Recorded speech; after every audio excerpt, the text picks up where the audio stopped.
విచారం ఏమిటంటే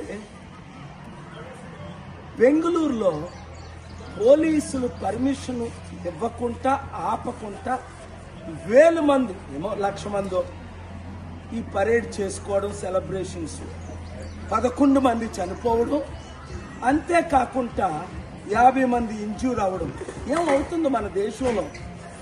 అంతేకాకుండా ఇప్పుడు నిర్మల్ చూడండి, తెలంగాణలో నిర్మల్లో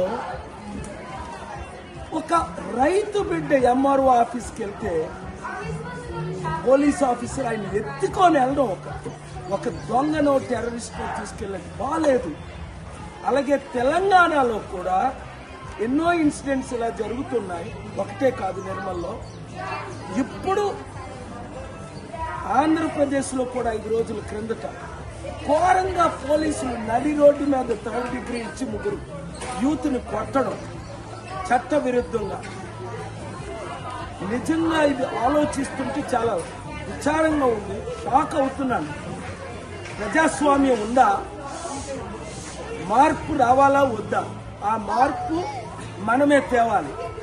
నేను వస్తున్నాను వీళ్ళందరి విషయంలో. ఎందుకంటే నాకు మన ప్రపంచ శాంతి సభకు పర్మిషన్ ఇచ్చారా? ఇచ్చారా? మనకైతే 1000 మందితో జిమ్ఖానా గ్రౌండ్స్ లో పెట్టుకోవాలో, కళ్ళు మూసుకోవాలో, ప్రీచింగ్ చేయకూడదు, ప్రేయర్స్ తప్ప. వీళ్ళకైతే ఎలాగ ఇదే కాంగ్రెస్ గవర్నమెంట్ కర్ణాటకలో కూడా ఎలాగ 1,00,000 మందితో పరేడ్ చేయించారు. అంటే ఇష్టం వచ్చినట్టు కొంతమంది పోలీసులు చేస్తున్నారు, అందరూ కాదు. చట్టపరమైన చర్యలు తీసుకోవాలి, మార్పు రావాలి. ఈ వీడియో అందరికీ షేర్ చేయండి. Thank you very much.